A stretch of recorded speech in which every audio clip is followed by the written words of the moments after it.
I want to go back to the dreams for a minute. What does it mean when we have dreams of loved ones who've passed? Oh, that's a beautiful thing. I had experience the other day with a older friend of mine saying that she's 85 and she said, I'm starting to see my parents in my dreams and people that have passed over. Does that mean I'm getting ready to go? I said, sweetie, it can be days, weeks, months, or years, but there's no time on the other side. And they are welcoming you when you do get there. It's a homecoming. And when you are on the other side, the minute you die your body and go through the process of transitioning, you're back in like a 30-year-old body. You're young again. You don't hurt. And you will see all these people that you knew that are also in those young type bodies. It's a homecoming and it's a celebration. I'm pretty sure that's what it means. Many people on hospice report that. You know how when people, many times in hospice and with death scenarios, if somebody is very ill and they're immobile and they're nonverbal, all of a sudden they might just perk up. Oh my God, they're back. And that usually happens about 10 hours before you die.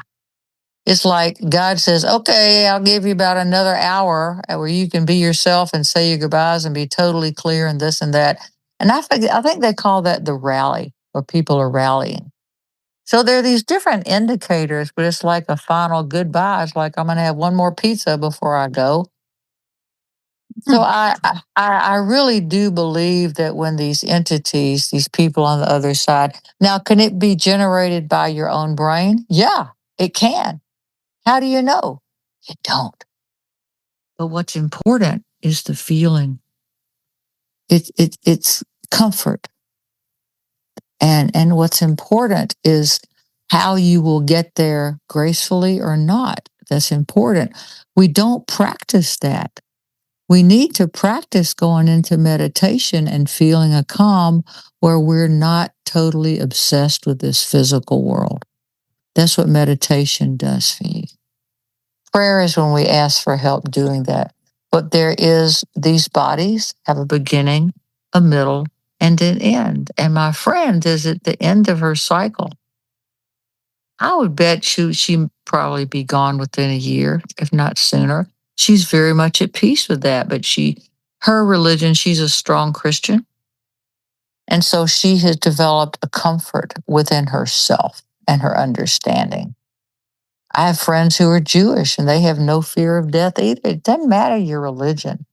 It's your religion within yourself. What are your values? You have to say goodbye to things. And the older you get, believe me, as a crone, I'll tell you this, there are things that I have had to say goodbye to. And they are people and they are situations and they are abilities to do things physically. They are accumulated physical objects as well as emotional feelings. So we spend our whole life going to the top of that mountain. Then we spend the rest of it going down the other side. And when you're going down the other side, you're going to need help, but you could reach over and help those people coming up too. It's that golden thread. It never ends. That's really beautiful. And if one thing we talk about sometimes grieve at birth. Yeah, it got very what did you say? I said, of course, gonna start having on this. I said